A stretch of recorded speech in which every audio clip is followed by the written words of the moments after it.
Hello, my name is Will Baxter. I am a systems application engineer with Schneider Electric.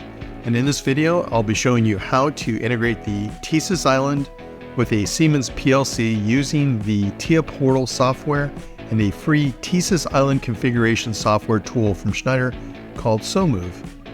SoMove is available from our Schneider's download webpage. The first thing that we'll want to do is open up the TIA Portal software program, and we'll be presented with this page. The next thing we'll want to do is create a new project. So I'll go over to the Create New Project button and select that. I'm going to use the default project name given, and then hit the Create button. Our project is now created. The next thing that we'll need to do is add a PLC to our program. And I'll go to the Configure a Device option, select that, and then I'll go to the Add New Device button and select that. Next, we are given a list of different PLCs that are available for us to choose from.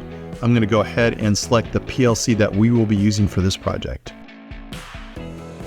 The current firmware version of the PLC that we have is 2.5, so I'll go ahead and make that change now and select the Add button. Now we can see the TIA Portal program page presented to us, and you can see the PLC that we have just chosen. I'm going to go ahead and make the changes to the IP addresses on each of the ports, the X1 and the X2 port. This is the X2 port. Go down to Ethernet addresses, scroll down, and make the change. Ours is going to be 45. On the X2 port, the X1 port, go again to the Ethernet and slide down and make this 25. These IP addresses have been pre-configured using the main directory on the PLC itself. So now we've created those. The next thing is that we'll need to go to a pre-downloaded TeSys Island library that we have previously loaded. There's 4 files that I'm going to go ahead and select, and then drag this over to our program blocks. The next file we're going to grab is the UDT file and drag that over to PLC data types. And then our last file is this one here. I'm going to grab that and also drag this to the program block. Great. The next step is to then go into SoMove, look at our pre-configured island, and then grab and export the configured file. And we're going to open up SoMove. Here's our pre-configured avatars that we have previously created. As you'll see, the island is currently connected. The device is listing as OK. It is also synchronized and with 0 trips and 0 alarms. This is a graphical representation of our TeSys island. The first one is our PROFINET version of bus coupler, followed with a input digital module with 4 inputs and 2 outputs, and then 2 9-amp starters that are interconnected for a 2-directional motor avatar configuration. So from here, we'll go up to Device. We're going to select Export, and then we're going to grab the AML selection, and we're going to create this file from our existing configuration. Let's select Export. I'm going to go ahead and select PROFINET as my name. I previously used that, so I'm just going to write over that information, select Yes, and the AML file has now been successfully created. From here, we'll go back into TIA Portal, and we'll do an import. We'll go to Tools, and then go to Import CACS Data. From here, we'll see our PROFINET file that we just created in SoMove. We'll select it and select Open. We go back to Network View. You'll now see that we have a PLC and we have an TeSys island configuration. The next thing that we'll need to do is go to our Network View and then drag and connect our island. We'll go to the Topology View and do the same. All right, now that we have our wiring virtually connected, the next thing that we'll need to do is go into the island, open up the island, and scroll down, and we'll need to make sure that our station name is correct. The IP address that is represented here in the TeSys island was given to us from the AML file that we just created and downloaded into this project.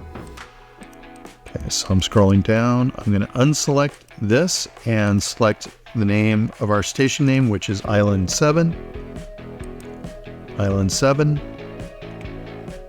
And now I'm going to go back to our network view, right click, and select Compile our program. I'm going to select the hardware and software option.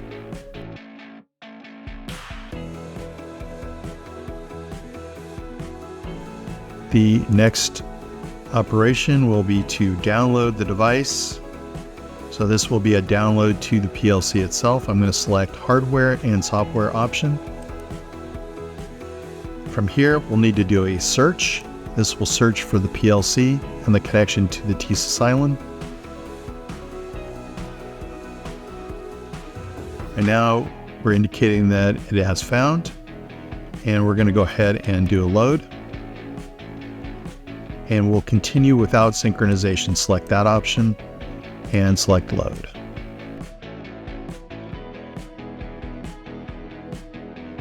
And finish. Great. So the next thing is we'll go online. As you can see over here in the device tree, you can see that everything has come online. Green is indicating that everything is good. So from here, we'll need to go ahead and add a function block. We'll go into our avatar folder, look for our motor 2 direction avatar, and drag that on to our function block. Say OK.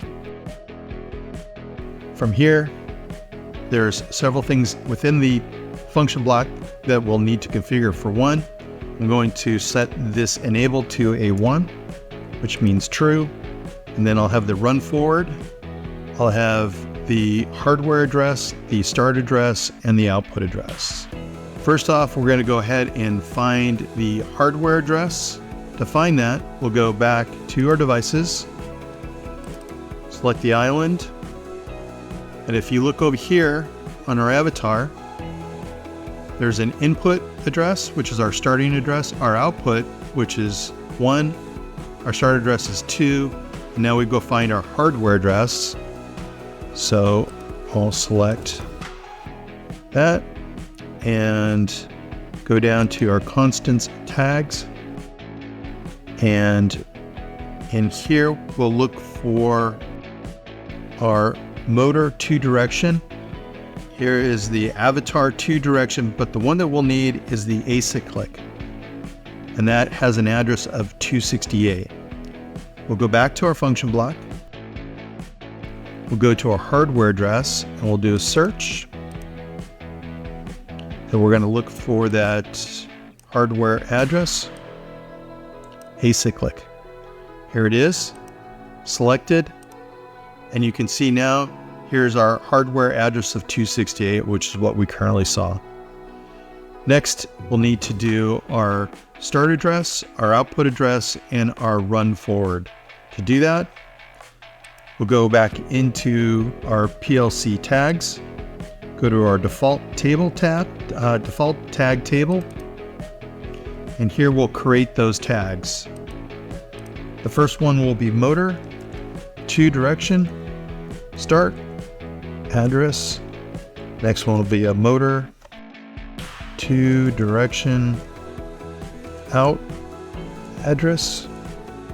And then finally will be our motor run command. The motor out is a word. Scroll down, find word. The other two are bool. Here I'll need to change this to Q. And then my starting address from the previous table is 1. Select OK. The motor address is a bool. Its address from the previous table is 2. I'll select OK. And then our motor run command. This needs to be a monitor. And I'm going to give it an address of 4. Select OK. And now we'll need to assign this to our function block motor to direction. So we go back to our function block. We go to run forward. Find our motor run command. We'll come down here to our start address and slide down and find that. There's our start address, and then we need our output address. Great, that's been added. Okay, now you can see over here on the system tree that we've made changes. So there's indications in orange and blue that indicated that we will need to do a compile and then a load to the PLC again. To do that, we'll go back to the island and we'll look in network view, select our PLC, select compile, and we only need to do the software change. Again, we'll go back, we'll do the download. This will download only software changes to the PLC. Select that. And we're going to continue without synchronization and load. And now you can see over on the system tree, everything is now green. One thing that we'll need to do is add our function block to the main program. So we'll open up our main and make that change. And then once again, we'll need to do the file and compile and download to our PLC. Compile, software only. Download to device, software only. Load. And once again, we're all green. We'll go back into our function block. We'll go into monitoring mode. We'll go to our run forward and then select modify and to turn the TeSys Island starter on. And as you just heard, the TeSys Island starter just turned on. We'll go ahead and toggle that back to the open state. There you go. And that so concludes how to integrate TeSys Island into TIA Portal. And thank you, appreciate that.